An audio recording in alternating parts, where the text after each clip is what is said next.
The Kiros Report is simply pleasured to bring for the first time one of Ethiopia's leading poets, still rocking, still producing great pieces that I'm taking the privilege to share with the wide world, with a particular focus on the city of Melrose, in which I live and from which I produce.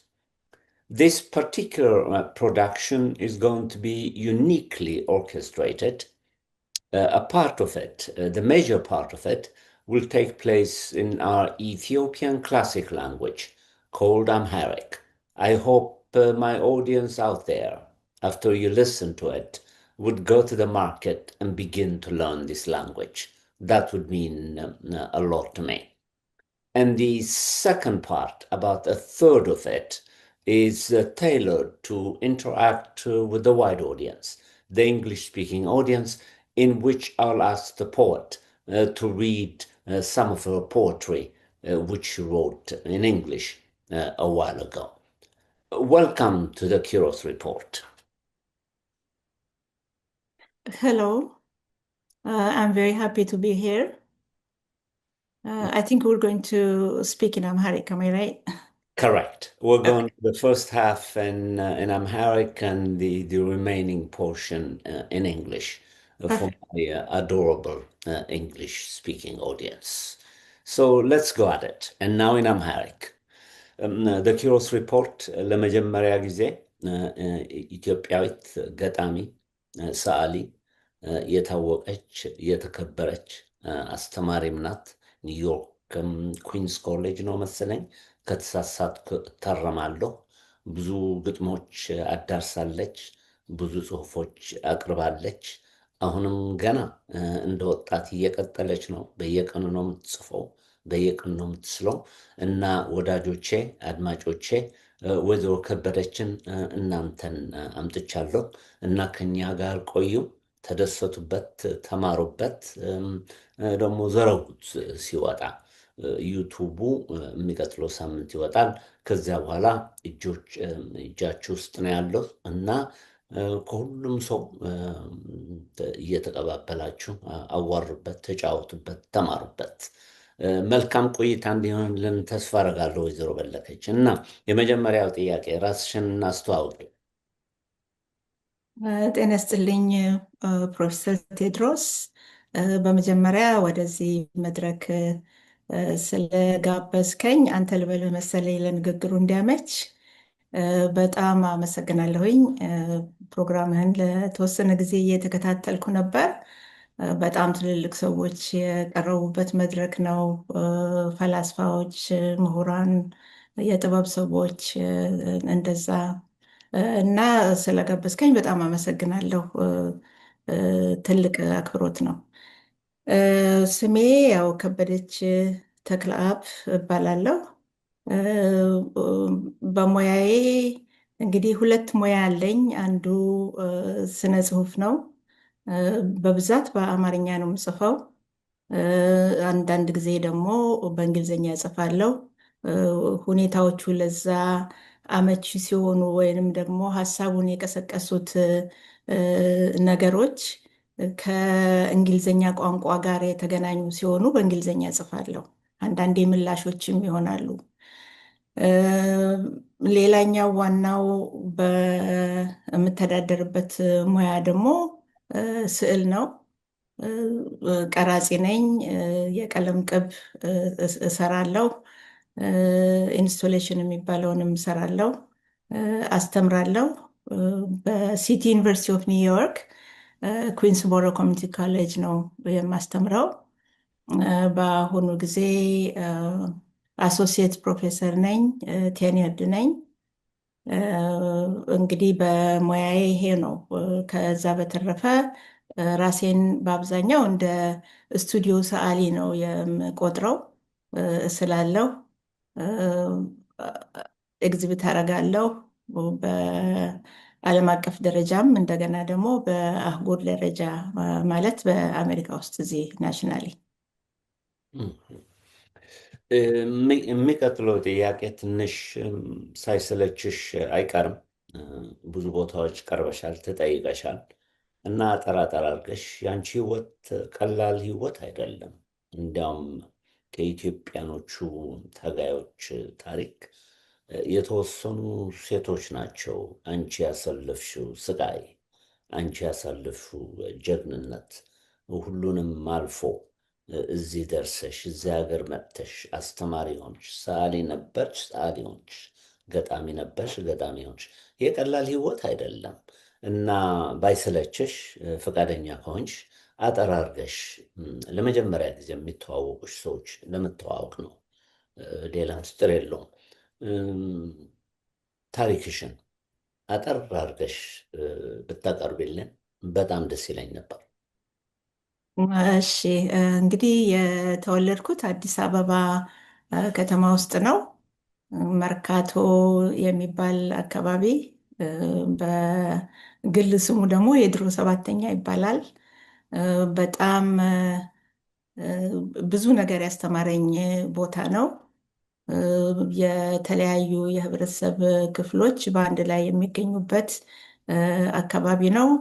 ብዙ ሰዎች ገበያውን ብቻ ነው የሚያውቁት፣ ግን ይሄ ገበያውን አልፎ ያለ ሰፈር ነው እና ብዙ የተማርኩበት አካባቢ ነው።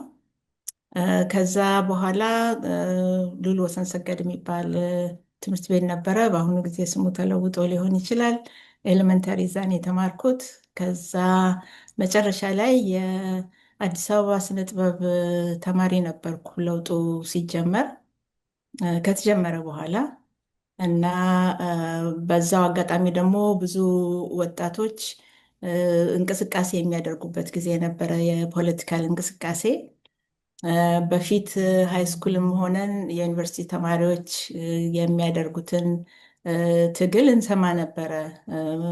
ጽሁፎች ይመጣሉ፣ ወሬዎች ይደርሳሉ። እንዳሁኑ የኢንተርኔት ዘመንም ባይሆን በጣም ይቅርታ። ምንም ችግር የለም። ኦኬ፣ ማጥፋት አጠፋዋለሁ ብዬ ነበር። ምንም ችግር አሁን የለም። ማጥፋት እችላለሁ። ይቅርታ። እሺ፣ ምንም ችግር የለም።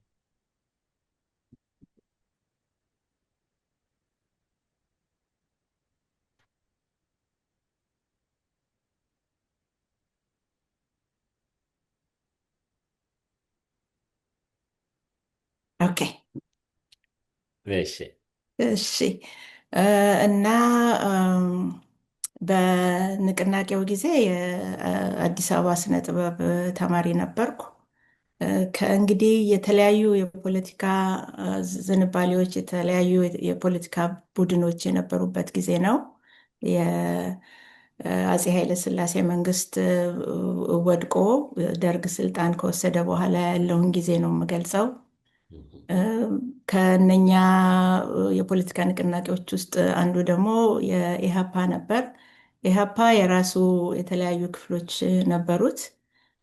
ያው ዋናው ኢሃፓ አለ፣ የአመራሩ ሰዎች ያሉበት፣ እንደገና በተለያየ ደረጃ ላይ መምራት ነገር ውስጥ የሚሰማሩ ሰዎች የሚከማቹበት ግሩፕ አለ። ከዛ ደግሞ የታዳጊዎች ግሩፕ አለ። በአማርኛ የኢሃወሊ የኢሃፓ የወጣቶች ዊንግ ነው የሚባለው። ዩዝ ሊግ ይሉታል በፈረንጆቹ። እና እዛ ውስጥ አባል ሆኜ ነው ነገሮች እየተባባሱ መጡ። ከመጀመሪያ ያው በደረጃ ነው የሚሄደው። ከሰፈር መልቀቅ ነበረብኝ። ከዛ በኋላ የቀይ ሽብር ጊዜ ነበረ። ብዙ ሰው ይገደል ነበር፣ ይታሰር ነበር። ከተወሰኑ ጓደኞች ጋር ለመውጣት አሰብን። ያው እኛንም የሚያሰጋ ነገር ስለነበረ የመጀመሪያ ሀሳባችን ወደ ጅቡቲ ለመሄድ ነበር። ያ ሳይሳካ ቀረ። በመንገድ ላይ በዌስተርን ሶማሊያ ሊብሬሽን ፍሮንት አባሎች በእነሱ ተያዝን እና ወደ ሶማሌ ተወሰድን። እዛ ውስጥ እንግዲህ በዛው አጋጣሚ ደግሞ የጦርነት ጊዜ ነበረ። የኢትዮጵያና የሶማሊያ የድንበር ግጭት የነበረበት ጊዜ ነበረ እና በሶማሌ ወታደሮች እጅ እንወድቃለን። እንደዚህ ነው እንግዲህ የ11 ዓመት የኮንሰንትሬሽን ካምፕ ወይ ሌበር ካምፕ የምንለው አይነት የስራ ግዴታ የነበረበት በጣም ከባድ ህይወት የነበረበት ከብዙ ሺህ በሚቆጠሩ ሰዎች ጋር ተገናኘሁኝ። እንግዲህ አጠር ያለው ታሪክ ይሄ ነው። ከዛ በኋላ በፈረንጆቹ አቆጣጠር በ1990 እዚህ ሀገር መጥቼ ኦልሬዲ ትምህርት ቤት ጀምሬያለሁ ሃዋርድ ዩኒቨርሲቲ። ወንድፉል የሚገርም ነው የአንቺ ታሪክ፣ በጣም ይገርማል። አሁንም እሱ ተከታታይ አንድ ጥያቄ ላቅርብልሽ እና ከፈለግሽ መልሽም ካልፈለግሽ ደግሞ አያስፈልግም ብለሽ ተይው። የአንቺ ህይወት ይገርማል። ኤሪትራዊ ነሽ በደም መሰረት፣ ነገር ግን ኢትዮጵያዊነት ነው ኮርተሽ የመረጥሽው። ቀጥሎም እንደ ኢትዮጵያዊ ሆነሽ ነው የአማርኛ የምታወሪው። ግጥሞችሽ ሁሉ የአማራ የተወለደ ችሎታ ያለው አገጣጠም ነው። ብዙ ሰዎች ያደነቁት፣ ብዙ ሰዎች ያነበቡት ነው። እንዴት ነው እንደዚህ የሆንሽው? ለምንድን ነው ኤሪትራ የሆነሽ ያልቀረሽው? ይሄ እንግዲህ ፕሮፌሰር ቴድሮስ ያው ፍልስፍና ውስጥ ያለህ ሰው ነህ እና ፍልስፍናው በቀላሉ ይገባሃል ማለት ነው ብዬ ገምታለሁ። እኔ በዘር ክፍፍል አላምንም። በአጠቃላይ በኢትዮጵያና በኤርትራ መካከል ባለው ልዩነት ብቻ ሳይሆን በሰው ዘር ላይ ያለ ልዩነት በአጠቃላይ አይስማማኝም። አንድ ይሄ ነው። ሁለተኛ ኢትዮጵያዊ ለመሆን ወይም ለመባል የኤርትራን ማንነት ማውገዝ አያስፈልግም። ኤርትራዊ ለመሆን ደግሞ ለኢትዮጵያ ያለህን ፍቅርም ማስተዳደግም መሰረዝ አያስፈልግም። ስለዚህ ለእኔ ይሄ ከጥያቄ ውጭ ነው። የማስበው ህይወት አይደለም። ኤርትራዊ ነኝ፣ ኢትዮጵያዊ ነኝ የሚል ሀሳብ የለኝም። ምናልባት በጣም ገፋ ቢል ወይ ደግሞ ጠበብ ቢል በዓለም ደረጃ ማሰብ ቢያቅተን በአፍሪካ ደረጃ እንኳን ማሰብ እንችላለን። እና ሀሳቤ ያለው እዛ ውስጥ ነው። ስለ አማርኛ ያወራኸው ነገር አማርኛ እየተናገርኩ ነው ያደግኩት። ቆንጆ ቋንቋ ነው እና ከዛ በላይ ራሴን የሚገልጽልኝ ቋንቋ ዓለም ላይ ያለ አይመስለኝም። ትግርኛ ሰማለሁ። ትግርኛ በጣም ደካማ ነው። ባውቅና ደግሞ በትግርኛው የአማርኛውን ያክል መጻፍ ብችል እጽፍ ነበር እና አንዱን ሆኖ አንዱን መጣል አይደለም፣ ከዛ በላይ ማሰብ ነው። እንደዛ ነው ማየው። በጣም ቆንጆ፣ በጣም አጥጋቢ መልስ፣ ትምህርታዊ መልስ ነው የተሰጠኝ። እንኳን ጠየቅኩት። የሚጠቅም መልስ ተሰጥቶኛል። አመሰግናለሁ። አሁን ወደ ገጣሚነት እንግባ። በአንቺ አስተሳሰብ ግጥም ማለት ምን ማለት ነው? ለምንድን ነው ሰው የሚገጥመው? መቆዘም ነው? ማስተማር ነው? ማልቀስ ነው? ለምንድን ነው ግጥም የተፈጠረው? ምን እንደተፈጠረ እንኳን እኔም አላውቅም። ግን ለአንቺ ግጥም ምን ያደርግልሻል ብለህ የምትጠይቀኝ ከሆነ ያሳስበኛል።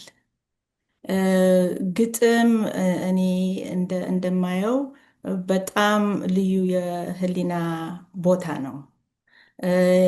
ያ ቦታ ደግሞ ከሁሉ ነገር ንጹህ መሆን አለበት ብዬ ገምታለሁ። አለበት በሚል እንደ ሕግ በመውሰድም ሳይሆን ለእኔ ያ ቦታ ብዙ ነገሮች የማያስፈልጉ ነገሮች እንዳላስብ ያደርገኛል እና በቀጥታ የማስበው ነገር ውስጥ ንጹህ በሆነ ህሊና እንድገባ ቦታውን ይከፍትልኛል ብዬ ነው የማስበው። ከዛ በኋላ ይሄ አገላለጹን ማኒፌስቴሽን የሚሉትን ነገር ማሰብ ከጀመርን እንግዲህ ምንድን ነው ግጥም ከሌላው የስነ ጽሁፍ ዘርፍ እንዴት ይለያል የሚለውን ነገር ማሰብ እንችላለን። ድምፀት አለው፣ ዜማ አለው፣ የራሱ አወቃቀር አለው። እንደገና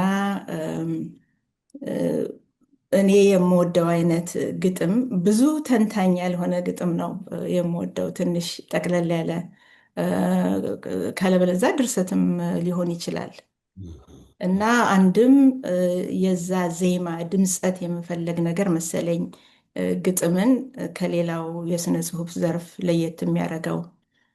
ሁለተኛ ግን ዋናው ግን ተመስጦ ነው በአንድ ነገር። እንደኔ ግጥም ዝም ብሎ አይደለም የሚመጣው። ግጥም ልጻፍ ብዬ አይደለም ምጽፈው። ያ ቢሆን እርግጥ ዜማ መፍጠር ይቻላል። ይሄ ቤት የሚመቱ ከሆነ ፊደላትን ማስተካከል ይቻላል። ግን ከውስጥ የምንፈልገውን ነገር ለማግኘት እራሱ ነው የሚመጣው ብዬ ነው የማስበው። የሚገርም ደግሞ ልንገርሽ፣ ከተሳሳትኩ አርሚኝ።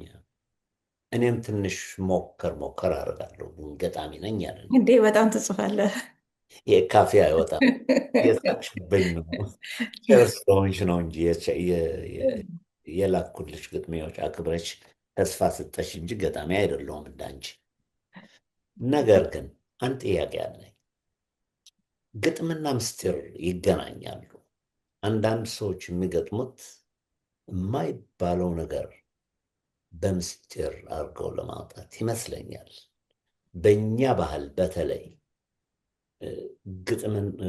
ግጥሞችና ቅኔዎች ይገናኛሉ አይደለም እንዴ?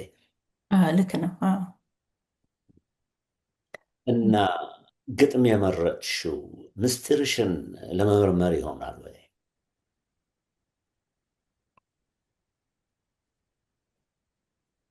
ለመለስ የእኔ ተራ ነው መሰለኝ። ግጥም በምስጢር ለመደበቅ ብዬ አልጀመርኩም። የምትለው ነገር ግን እውነትነት አለው። ለምሳሌ የድሮ ቅኔዎችን ብንመለከት የመጀመሪያው ጉዳይ መንፈሳዊነት ነው። በእርግጥ በተለይ እነኚህ ትልልቅ ገዳማት ውስጥ ቅኔ እየተማሩ የሚያድጉ ሰዎች በኋላ ማስተር የሚያደርጉት እነሱ ዓላማቸው ሃይማኖታዊ የሆነውን ነገር በተመስጦ አሁንም ተመስጦ አለበት። ዝም ብሎ ለማሻገር ብቻ አይደለም። በብዙ ጥናት ብዙ ተምረው የሚያፈልቁት ነገር ነው። በኋላ ብዙውን ጊዜ ደግሞ በግዕዝ ቋንቋ ነበረ እንደምታውቀው መጀመሪያ ላይ የቅኔ አመሰራረት። በኋላ የአማርኛ ቋንቋም ቅኔን መጠቀም ሲጀምር በተለይ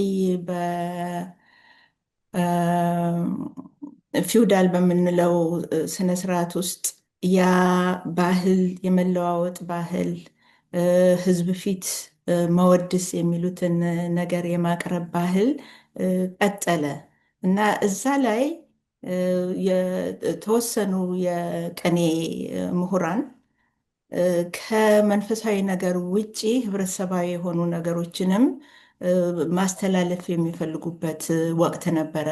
በዛ ጊዜ ቅኔው ጠቅሟል።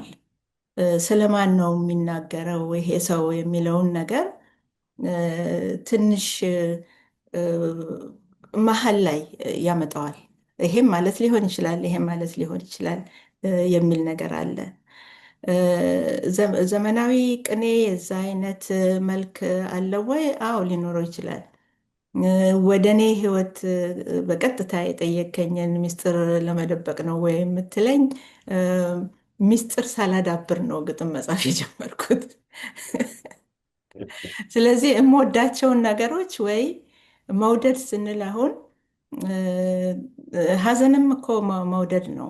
ማዘን ራሱ አንድን ነገር መውደድ ነው ብዬ ነው ማምነው እና የሚያስደስቱ ብቻ ሳይሆን አሳዝነውም ውስጣችን የሚገቡ ነገሮች ለእኔ እንደ ፍቅር ነው የሚገለጹት እና እነኛን ነገሮች ለመግለጽም እጠቀምበታለሁ እንጂ ሚስጥር የለኝም። እሺ እሺ፣ አመሰግናለሁ። ተከታታይ ጥያቄ። አንድ ነገር የሚገርመኝ ነገር አለ ስለ ገጣሚዎች፣ ጸሐፊዎች በጠቅላላ ገጣሚዎች በተለይ ደግሞ ሙዚቀኞች ምን ይላሉ? የሙዚቃ ጸሐፊዎች ነው አማርኛው መሆን ያለበት፣ ሙዚቀኞች አይደለም። ምን ይላሉ? አንዳንዴ ካፋችን ዝም ብለው ዘለው የሚወጡት ቃሎች ፈልገን ታስቦበት ተመርምሮበት ሳይሆን ዝም ብለው ራሳቸውን ገፍተው ይወጣሉ ይላሉ። እና የገጣሚው ኃላፊነት ይሄ ከየትም መጣ የማይባል የቃሎች ስብስብ ይመጡና ገጣሚው ማድረግ ያለበት መቀበል ብቻ ነው። መፍጠር ሳይሆን መቀበል ብቻ ነው። ለመቀበሉም ግን አንቺ አስቀድመሽ እንዳልሽው መንፈሳዊ ሆነ መቆየት አለብህ። እንደ ልመና ማለት ነው። አንዳንዴ ቁጭ እንልና እኔና አንቺ ጸሐፊዎች ናት፣ ዝም ብለን አፍጥጠን ነው ስክሪኑን የምናየው። እንጠብቃለን ቃላቶች እንዲመጡ እና ወዲያው ቸኩለን ተቀብለን ቁጭ አድርገን እንደ ጽሑፍ አድርገን ማቅረብ ነው ኃላፊነታችን እንጂ እዚያ አፍጥጠን ነው የምንቆየው። ቃላቶች ካልመጡ ይላሉ። ይሄ እንዴት አድርገሽ ነው የምታየው? ይሄ እንግዲህ አሁን ወደ አንተ ሙያ ነው የበለጠ የሚጠጋው፣ ወደ ፍልስፍናው ነው የሚጠጋው። ግጥም ምንድን ነው? እንዴት ነው የምንጽፈው? በአንድ በኩል የምትለው ትክክል ይመስለኛል። በአንድ በኩል ደግሞ የስነ ጥበብ ሰዎች እንደ እንደ እንስራ አይደሉም፣ እንደ ዕቃ አይደሉም። ዝም ብሎ ቁጭ ብሎ ተጠብቆ አንድ ነገር ከላይ ወደ ታች ወይ ከየትኛውም አቅጣጫ መጥቶ ፊትህ የሚዘረጋ አይመስለኝም። ምክንያቱም እዛ ላይ መምረጥ አለ፣ እዛ ላይ ማወቅ አለ።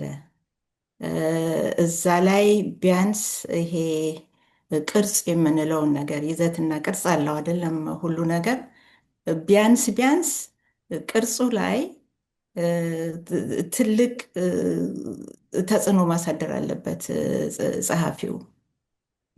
እና ራሱ ግጥሙ ግጥም ሆኖ የሚወርድ አይመስለኝም። ሀሳቡ እንደገና ደግሞ የተወሰኑ የቃላት ጣዕም ሊመጣ ይችላል አስቀድሞ። ያንን ግን አዋቅሮ ግጥም የማድረግ ኃላፊነት የገጣሚው ነው። እንግዲህ ሌላ ዳይሜንሽን ውስጥ ገብተን ይሄ መንፈሳዊ ትንታኔ ካልሰጠ ነው። በእኔ ሕይወት ደግሞ ይሄ የመንፈሳዊ ተልእኮ አለኝ ብዬ አላምንም። እምነት አለኝ የለኝም ሳይሆን የዛ አይነት ጸጋ የለኝም እና ለእኔ ሁልጊዜ ማሰብና ማዋቀር ነው የሚሰሙኝን ነገሮች። እንደዛ ነው ማስበው። አከብራለሁ። እና ተከታታይ ጥያቄ፣ አሁን ደግሞ ያንቺ የሚገርመው ገጣሚ ብቻ አይደለሽም፣ ሰዓሊም ነሽ። ግጥምና ስዕል ደግሞ ይዛመዳሉ መሰለኝ። ፍልስፍና፣ ግጥም፣ ስዕል ዘመዳሞች ናቸው። ይቀራርባሉ፣ ይዋደዳሉ፣ ይወዳደራሉ፣ ይጣላሉ። ለምሳሌ ይሄ የግሪካዊ ዋናው ፈላስፋ ፕሌቶ የሚባለው ከሆመር ጋር ይወዳደሩ ነበር። ሆመር ገጣሚው ነው። ፕሌቶ ደግሞ ፈላስፋ ሆነ ይመጣል እና እሱ ራሱ ገጣሚ እያለ የሆመር ግጥሞች አልተዋጡለትም። ብዙ አውቃለሁ ብሎ የሚሆነውና የማይሆነው ነገር እየጻፈ የሚያደባልቃቸው ነገሮች አሉና ፍልስፍና የሚባል ሙያ ተፈጥሮ ግጥሙም ገጣሚዎቹም ሀሳቢዎች ሆኖ እንዲቀርቡ ነው የሚፈለገው እንጂ እንደ ሰካራም የትላ እንዳለ የማያውቅ ቃላት ዝም ብሎ ስለሚመጡለት እያደባለቀ እያዘበራረቀ ጸሐፊ መሆን ያለበትም ብሎ ተነሳበት እና የፕሌቶ ጦርነት ከሆመር ጋር ነው የነበረው። ጦርነቱ ከገጣሚዎች ጋር ነው የነበረው ባጭሩ። ይህ አለ አንድ ጉዳይ አለ። አሁን ደግሞ ወደ ስዕል ስንመጣ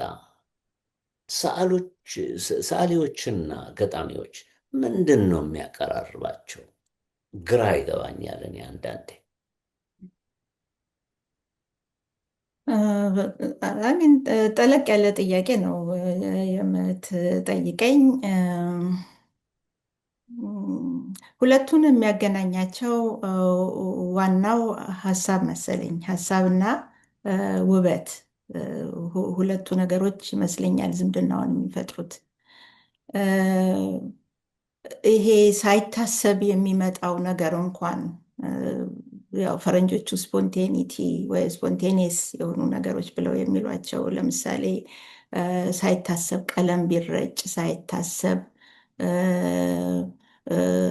የቻርኮል ፓውደር ቢፈስ ከዛ በኋላ ምን ይሆናል የሚለው ነገር እንኳን ራሱ እሱ እንኳን ጣልቃ ገብነት ይጠይቃል። የሰዓሊው ጣልቃ መግባት አለበት እዛ ውስጥ። ባይገባም እንኳን ዋጋውን ለመመዘን ይሄ ነገር እኮ ዋጋ አለው ብሎ ለማየት አንድ አይነት እውቀት ይጠይቃል። ለምሳሌ አሁን ዱሻም የሚሉት የአውሮፓ ሰዓሊ ነበረ። ይሄ ዳዳ የሚባለው እንትን ውስጥ የነበረ እና አንድ ቀን ብድግ አለና ይሄ ዩሪናልስ ሽንት ወንዶች የሚሸኑበት እሱን ገልብጦ ጋለሪ ውስጥ ሰቀለው እና ፋውንቴን አለው ያንን ነገር። እዛ ላይ ምንም የሰራው ነገር የለም፣ ግን ያየው ነገር አለ። እዛ ላይ ያየው ውበት ወይንም ደግሞ ሜታፈርም ይሁን ሲምቦሊዝምም ይሁን ያየው ነገር ያንን ነገር ሌሎች ሰዎች ባላዩት መልክ እንዲያይ አድርጎታል። እና ለእኔ አሁንም ቢሆን ድንገት ያሉ ነገሮችን፣ ድንገት የተከሰቱ ነገሮችን የውበትና የጥበብ ዋጋቸውን ለመመዘን ያ ሰዓሊ ወይም ያ ጸሐፊ ያስፈልጋል ብዬ ነው የማምነው።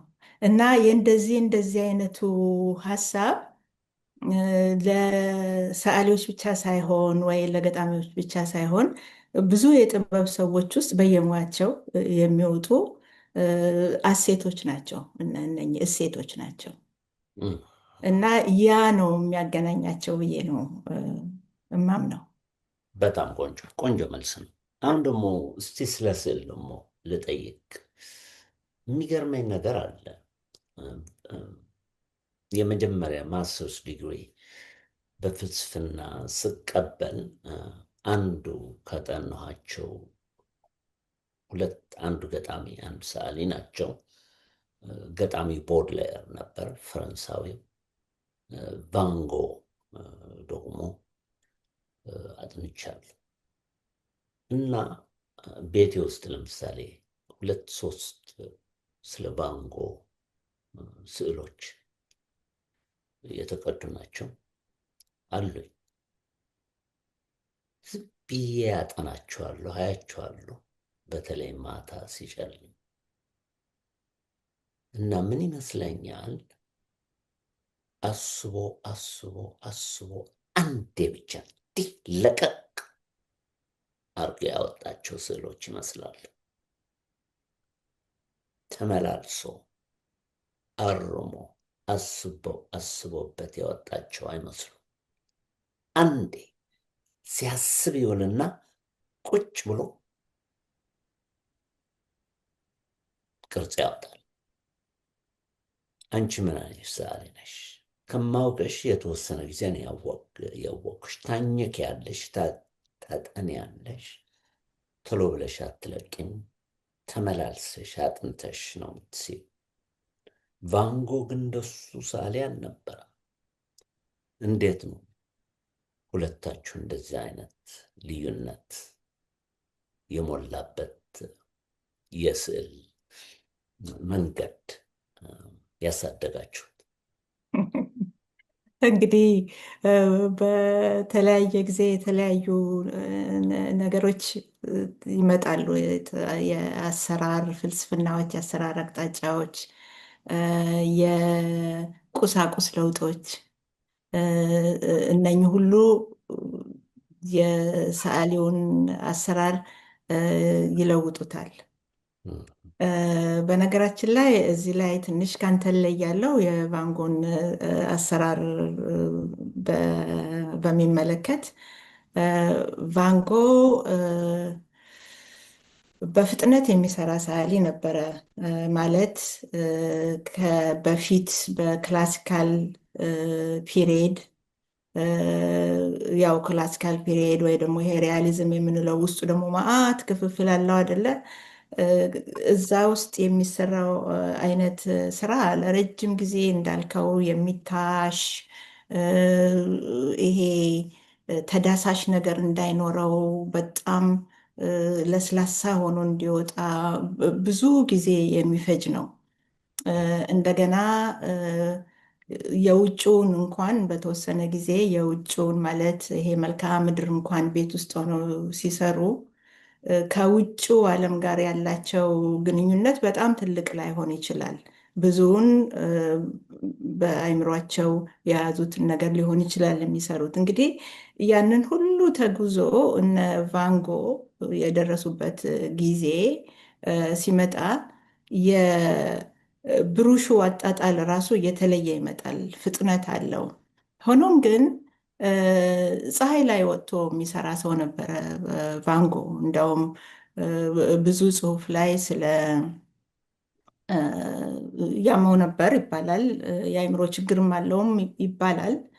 እንግዲህ የተለያየ ደረጃ ነው ያ ችግር የምንለው ነገር። ሁሉም ሰው ላይ ሊከሰት የሚችልም አለ፣ አንዳንድ ሰዎች ላይ ብቻ የሚከሰት ነገር አለ። እሱ ሌላ ጥያቄ ነው።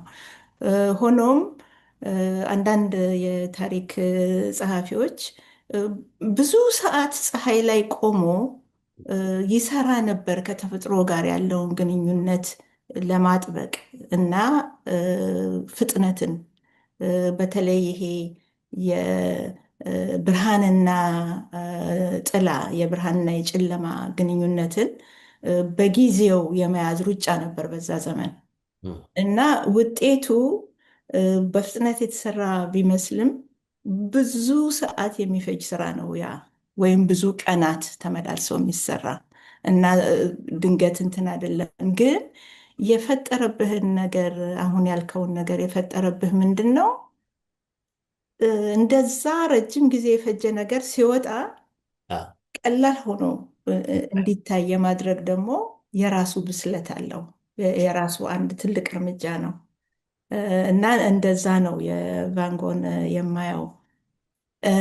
እኔ ስራ ላይ ስራዎቼ ረጅም ጊዜ ይፈጃሉ። የሚፈጁት በስኬላቸው ነው፣ በጣም ትልልቅ ስለሆኑ ነው። ከምሰራበት ጊዜ የበለጠ የማጠፋው ግን ሀሳብ ላይ ነው። በሀሳብ ብዙ ብዙ እቆያለሁ። ብዙ በሀሳቤ የምመላለስባቸው ነገሮች አሉ። ከዛ በኋላ ይሄ በአማርኛም እንደምንለው እኔ እንጃ፣ ይሄ ኢምፕሮቫይዜሽን የሚባለው ነገር ያው ሙዚቃም ላይ አለ፣ በተለይ ጃዝ ላይ አለ። ብዙውን ኢምፕሮቫይዝ አደርጋለሁ። ኢምፕሮቫይዜሽን ደግሞ ውሳኔ ነው። የትኛውን ኪፕ ላደርግ፣ የትኛውን ልጠብቅ፣ የትኛውን ልተው፣ ወዴት አቅጣጫ ይሂድ የሚለው ነገር ከማየት ፍጥነት ጋር አብሮ የሚሄድ ውሳኔን ይጠይቃል እና በአብዛኛው የኔ እንትን የአሰራር ሂደት ተለዋዋጭ ነው። እንደዛ ነው። የቁሳቁስ ጥናትም አደርጋለሁ ለብዙ ጊዜ። እንግዲህ ስዕል የሚገለጽበትም ቁሳቁስ መጠናት አለበት። በተለይ ደግሞ አዲስ ነገር ለመፍጠር የሚፈልግ ሰው ከሆነ እና ትምህርት ቤት እያለው ያው ይሄ የባህላዊ የስራ የስዕል ቁሳቁሶች ማቴሪያልስ እነሱን ያው እናጠናቸዋለን እንደ ስታይል ምናምን እና እሱ ሌላ ደረጃ ነው። በኋላ ደግሞ የራሳችንን መንገድ ስንፈልግ ፈጽሞ ያልተመረመሩ ቁሳቁሶችን ምንድን ነው የመጠቀም ዝንባሌ ያድርብናል። ያ የራሱ ጥናት አለው እና እኔ አሁን መጨረሻ ላይ የምሰራቸው ነገሮች እንደዛ ያልተለመዱ ቁሳቁሶች ላይ መስራት ነው። ሀሳቡን ከማስፈር በፊት የቁሳቁሱን ጸባይ ደግሞ ማጥናት ያስፈልጋል እና እንዴት እኔ ወደምፈልገው ነገር ሊለወጥ እንደሚችል ለዚህ ነው ብዙ ጊዜ የሚፈጀው ፕሮሰስ ነው፣ ሂደት ነው። ጊዜያችን እየሄደ ነው። ገና ገና ገና ማዕት ጥያቄዎች ነው ያሉና ግጥሞች ወደ ማንበብ የሚያስደርሰን ጊዜ የሚኖረን አይመስለኝም እና ሁለተኛ ጊዜ ጋብዝሻለሁ፣ ግን እንጀማምራቸዋለን። ሁለት ጥያቄዎች ብቻ ነው የቀሩኝ። ከዚያ ወደ ግጥም ማንበብ እንሄዳለን። የሚቀጥለው ጥያቄ እንደዚያ አድርጌ ላቅርበው። ባለሙያም ነሽ እና አሁን ጓደኞች ነን፣ ተዋውቀናል። ጠያቂ ነሽ። ማንም መጥቶ ለፍልፎ አያሸንፍሽም። ትጠይቂያለሽ፣ መላሽ ነሽ፣ አታሳልፊም። ይሄ ደግሞ ከስዕሉና ከግጥሙ ጋር ይገናኛል የሚል ጥርጣሬ አለ። ጭንቅላትሽ ጠያቂ ጭንቅላት ነው ያለሽ። ሰው ለማስደሰት ብለሽ የሚሆነ የማይሆነው ነገር እንደ ኢትዮጵያ የሆነሽ አትቀበይም። ትጠይቂያለሽ፣ ሀሳብሽን ታቀርቢያለሽ እና ይሄ ከሙያነቱ ጋር ሲሄድ እዚህ ሀገር በተለይ ችግር ያመጣል። አይደለም እንዴ? እና እንዴት ነው ታዲያ የሙያው ነገር? ደስተኛ ነሽ? በአስተማሪነትሽ እንዴት ነው? አዎ እንትን ማስተማር አንደኛ እወዳለሁ። ከተማሪዎቹ ጋራ የሚኖረኝ ግንኙነት በአብዛኛው ጥሩ ነው። በአብዛኛው ሁል ጊዜ ጥሩ ነው ማለት አይቻልም። ምክንያቱም ራሱ የማስተማር እዳው አንዱ የማይስማሙ ነገሮችንም በመላ እንትን ማለት ነው፣ መያዝ እና ማራመድም መቻል ነው። እና ያ ሲሆን ደግሞ አንዳንድ ጊዜ ያው ቅራኔዎች ይፈጠራሉ። ግን ቅራኔ ለመፍታትም አይ ቲንክ የማስተማር ሙያ ይረዳል ብዬ እገምታለሁ። ያንን ነገር ግን አንድ አስተማሪ ከተማሪዎቹ ጋር ያው አንተም ፕሮፌሰር ነህ ታውቀዋለህ፣ ከተማሪዎች ጋር እውነት ይዞ ነው መነሳት ያለበት እንጂ ማስደሰትን አይደለም። ያ በቃ ንጹህ የሆነ እውነት አስተላልፋለሁ ስትል ደግሞ ቅራኔ ይፈጠራል። ያ እንዳለ ሆኖ እወዳለሁ ማስተማር በአጠቃላይ፣ ምክንያቱም መማርም ስለሆነ ነው የምወደው። ሁልጊዜ ያሳስበኛል። ሁልጊዜ ማንበብ አለብኝ። ተማሪዎቹን መቅደም አለብኝ፣ መከተል የለብኝም። እሱ ሁሉ ራሴን ትምህርት አካባቢ ወይ እውቀት ላይ እንዳቆይ ያደርገኛል። እማልወደው ጎን አለው ማስተማር። የአስተዳደር ውስጥ ያለውን ሽኩቻ አልወደውም፣ ደግሞም አላቅበትም። ቅድም ያልከውም ነገር እንግዲህ በአጭር ጊዜ ውስጥ አንዳንድ ነገሮች እየገቡ ነው መሰለኝ። ዝምተኛ ነኝ፣ በጣም እሰማለሁ። የማይሆን ነገር ግን አልቀበልም። በበላይነት ስሜት ወይ እኔ አውቃለሁ አታውቁም በሚለው ሳይሆን ልክ ነው ልክ አይደለም የሚለው ነገር ጉዳይ ይሆናል። በዛ ምክንያት ያለፍኳቸው ችግሮች አሉ። በአጠቃላይ ግን ማስተማር ወዳለሁ። እሱ ነው አንዱ። ሌላኛው እንግዲህ እ፣ ሰዓሊ ስትሆን እና አስተማሪ ስትሆን ወይ ገጣሚ ስትሆን እና አስተማሪ ስትሆን ሁለት ነገሮች ናቸው ያሉት። አንዱ ማስተማር ነው፣ አንዱ ደግሞ የራስህ ሙያ መቀጠል አለበት እና ሁለቱም ጊዜ የሚፈጁ ነገሮች ናቸው እና ያንን ማዋሃዱ ደግሞ የራሱ የህይወት ትግል ውስጥ ይከታል። ሆኖም እኔ እንግዲህ ራሴን እድለኛ ብዬ መናገር ካለብኝ በጣም እድለኛ ነኝ።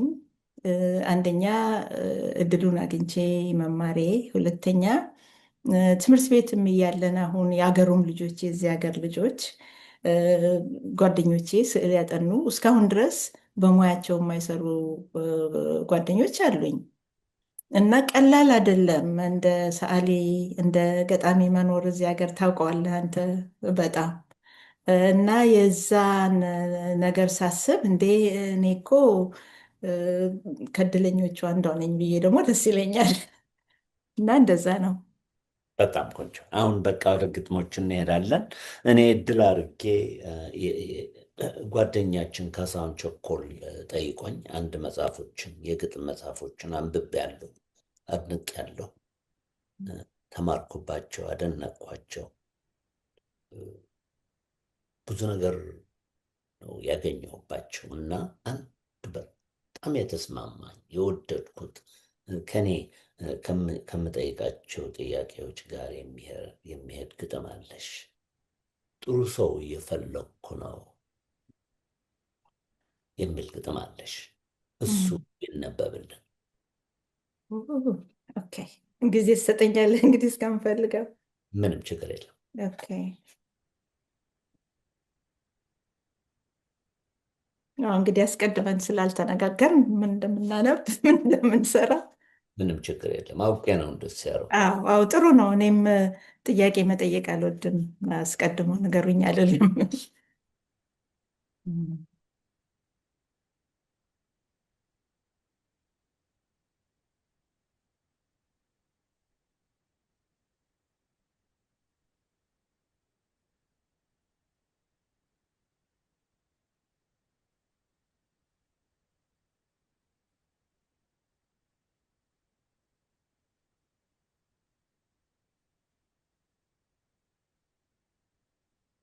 አንተ አግኝተህ ከሆነ ደግሞ ቶሎ ብትነግረኝ ይፈጥራል።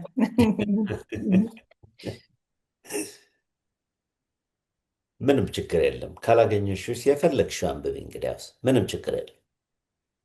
ምንም ችግር የለም። ሁሉም ግጥሞች ቆንጆዎች ናቸውና አንባቢዎቹ አዳማጮቹ ደስ ይላቸዋል። የፈለግሽው አንቺ መርጠሽ አንብብልን አንድ ሁለት። ምንም ችግር የለም። ከበደሽ ኦኬ።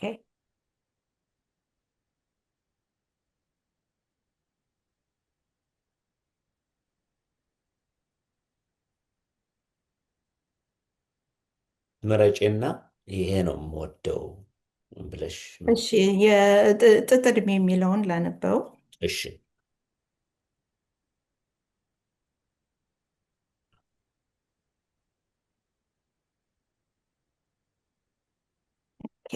ጥጥ ዕድሜ ይላል። ኡጋንዳ ሄጄ የሬፊጂ ካምፖችን ሪሰርች ላደርግ ሄጄ ነበር እና እዛ ከቆየሁ በኋላ እዛው እያለሁኝ ኢምባራራ የሚባል ቦታ የጻፍኩት ነው። ጥጥ ዕድሜ። ይህ የስደት ዘመንን ዝርት ያልተባዘተ ጥጥ ዕድሜ በላዩ ያጠነጥናል።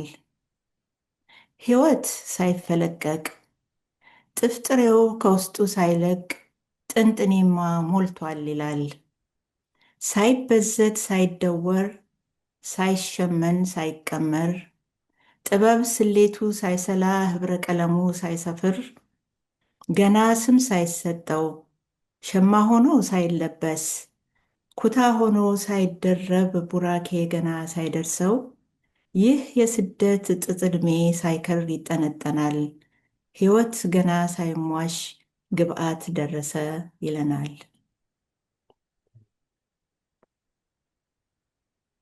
ቀጥይ። የፈለግሽ አንብቢ። አንድ 15 ደቂቃ አለን። አንድ 5 ደቂቃ ደግሞ ለእንግሊዝኛዎቹ ግጥሞች ጊዜ እንሰጣቸው። አሁንም ሀሳቤ ቅድም የጠየቀኝ ላይ ስለሆነ አይኔ ያላርፈው ብሏል። በጣም ይቅርታ። ኦኬ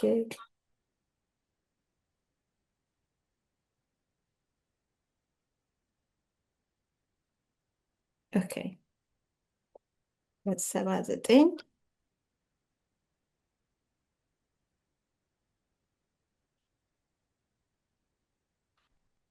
ኦኬ ቅድም የጠየቀኝ ፋና ነው የሚለው ርዕሱ። ልክ መብራቱም አልጠፋ ሰውም አልተገኘ ያኔ ጥንት የበራው የዲዮጋን ፋና በጠራራ ፀሐይ አሁንም ተናኘ። ሰዎቹ የት ናቸው?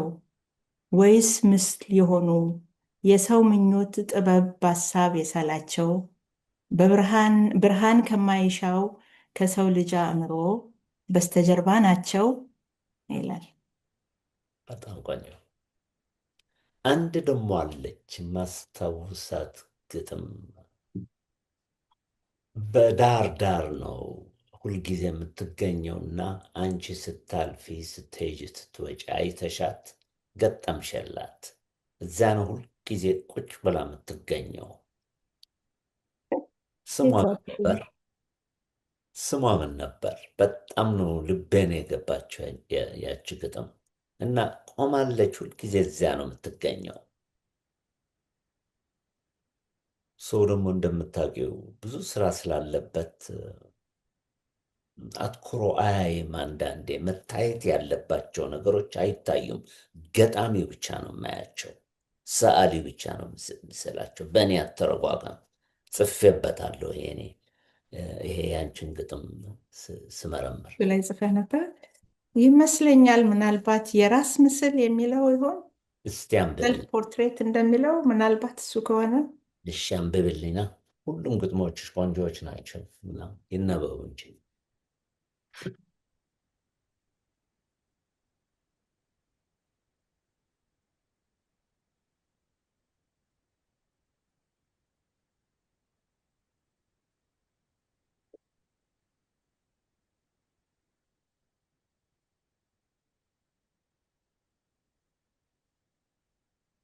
ይመስለኛል የራስ ምስል መሰለኝ። እሺ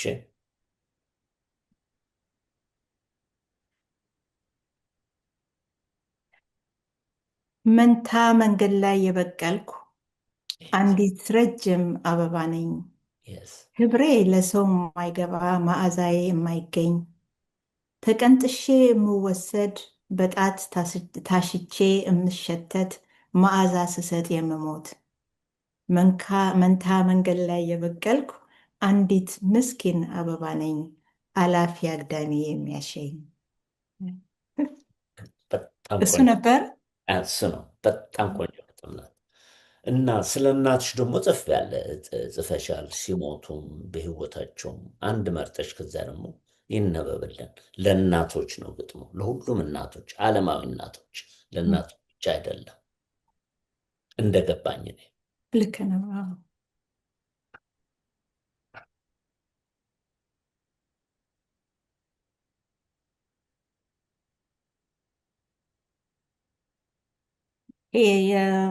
ብዙዎች አሉ። አንዱን የመጀመሪያውን አነባለው። የደስታ ሱታፌ ነው የሚለው እሺ ለምስራዊት ገብረዝጊ። በቀዘቀዘ ማለዳ እንደሚቀርብ ትኩስ ህብስት ይህንን ክብ ደስታ መሀል ለመሀል ገመስኩት። ከአንቺ ጋር ልቋደስ ቃጣሁ፣ መለየትሽን ዘነጋሁ። የጎመን ዘር ፍሬ ታህል ደስታ ቢበተን ልብሽ ላይ እንደ አበባ ተክል ይጸገያል፣ በውስጥሽ መች ይባክናል። ለም ነው የልብሽ ንጣፍ እንደ ጸደይ አበባ ምርት በቀለማት የደመቀ የውስጥሽ መዓዛ ዘልቆ አንደበትሽን ያረቀ። ከእንክርዳድ መሃል የማልተክለው ንጹሕ ደስታ ይዣለሁ። ለምለም ልብሽን ፍለጋ አገር ላገር እዞራለሁ። በጣም ቆንጆ። ስለ ድሆችም ቤት የሌላቸው ሜዳ ውስጥ ተጥለው የሚኖሩ አዝነሽ ታስቦላቸውም ገጥመሻል። ስለ እነሱ ደግሞ አንድ የመርጠሽ ብታነብልን እንዴት ጥሩ ነበር።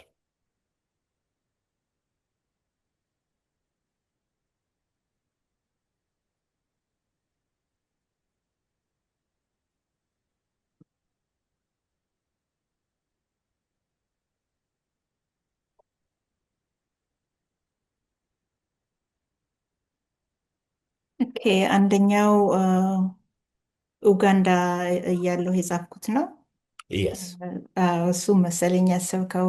እስ ነው። እና አዎ፣ ካራማጆ የልጅ ህልም ይላል። እንዲሁ ታሪኩን ለመናገር ያክል ካምፓላ ከተማ ውስጥ ሲሄድ ያው እኛም ሀገር እንዳሉት ልጆች መንገድ ላይ ያለው እና ኦ ካራማጆ ነው ይሉኛል እና በተደጋጋሚ ይሄን ነገር እሰማለሁ። ከዛ ስለ ካራማጆ አንዳንድ ነገሮች ለማወቅ ሞከርኩ እና ይሄ በአንደኛው ቀን የጻፍኩት ነው። ካራማጆ የልጅ ህልም ይላል። ለንደን የአይነቱ ሰውማ ጋቢም ይኮሰኩሳል። የሽንኩርት ልጣጭ እስትንፋስ እንደ ነበልባል ይፋጃል። ለንደን የአይነቱ ሰውማ እንጦጦ ጋራ ጢስ ሲጨስ አይን መርካቶ ያለቅሳል። ለንደን የአይነቱ ሰውማ ትራስም ይቆረቁራል።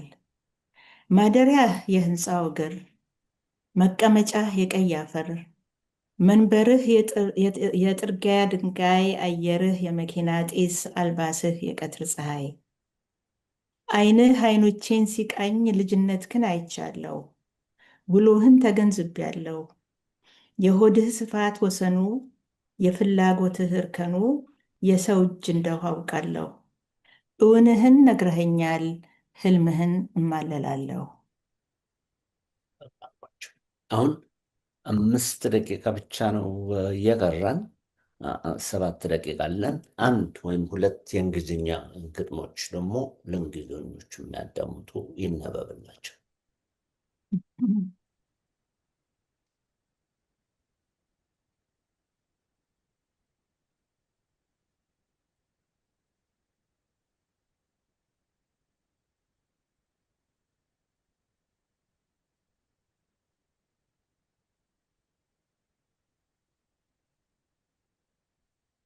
በጀርባው ከአንቺ ጀርባ በኋላ ያለው ስዕል የአንቺ ስዕል ነው አይደል?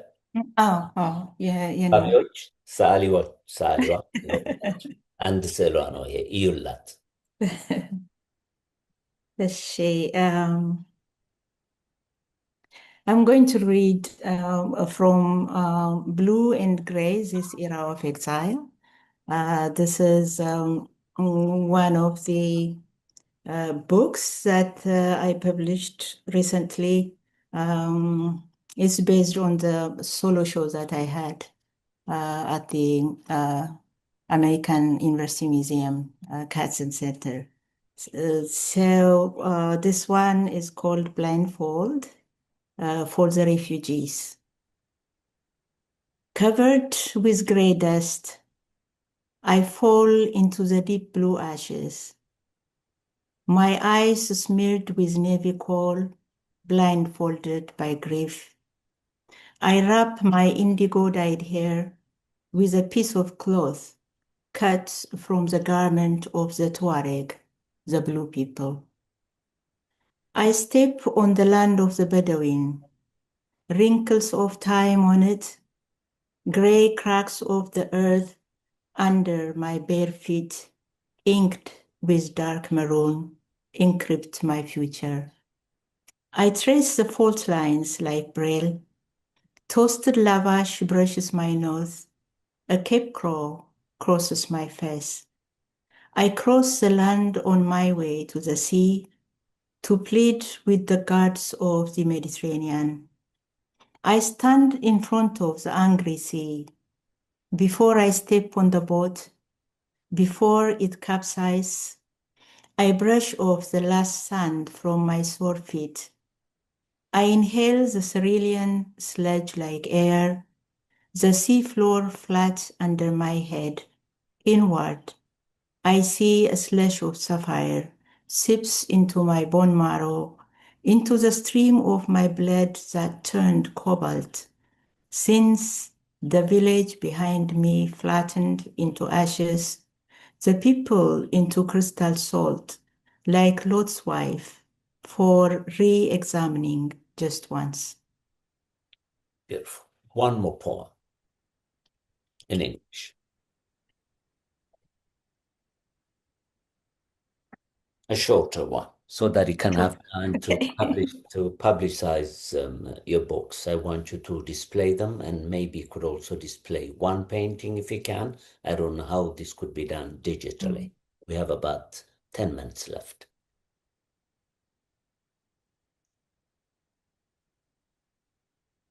Oh my goodness.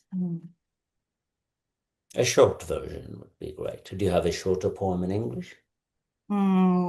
Yes, I do. Okay. So I dedicated this poem to a great poet, not poet, I'm sorry, a great painter, Sam Gilliam, who passed away recently. So he used to ask this question, again and again whenever we met, and he would ask, "How did you survive anyway?" So I wanted to respond to his question. The title is You Asked How I Survived. I survived as a baby fly might survive the fall, as a blown petal might survive the wind, as a young frog might survive the mud, as a young cricket might survive a miss of a tender lip. No more, no less. I survived because I stepped on my own steps and missed.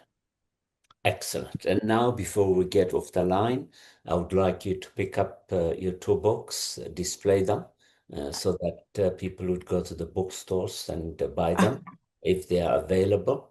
And also, if you can display one more painting on the screen so that people could experience your painterly genius, if possible. I'm not sure how I'm going to I display see. my Okay. art, but I don't know.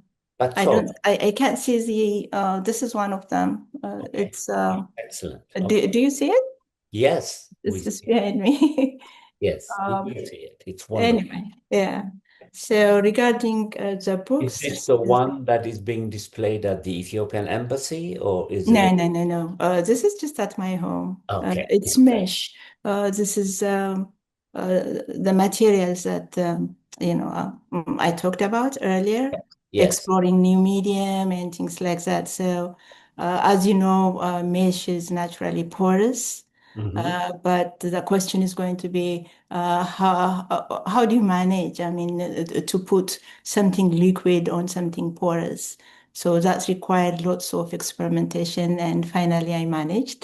Excellent. So this is part of that. I don't think this is available online. This is Blue and Gray, this era of exile. I love. The museum might have it. Um, Sutafe is the recent book I published with Kasahun Chakol, Red Sea. Mhm. So this is the Amharic I reviewed, poetry. which Yeah, I I reviewed. don't know. Do you see it? I can't see the Of screen. course, I Yeah. reviewed that book, yes, and enjoyed it. Yeah. And there is one more. I don't have it on my table right Quite now. all right. Quite all right. Yeah, it's called Yet No. Ish. Both are Amharic poetry books. Okay. Thanks, my English speaking audience, for witnessing this visual feast with a great poet and a great painter. እና አድማጮቼ እንኳን ከኛ ጋር እንኳን ቆያችሁ። አመጣሁላችሁ የሀገራችሁ ገጣሚ እና መጽሐፎቿን ገዝታችሁ አንብቡላት። ኢሜይሏም ፈቃደኛ ከሆነች ትሰጥና ትነግሯታል፣ ይነገራታል። ስሜታችሁ፣ አስተያየታችሁ መቀበል ዝግጁ ናት። የኪሮስ ሪፖርት ግብዣ ክብረሽ ስለመጣች በጣም ነው የምናመሰግነው። መልካም ቀን።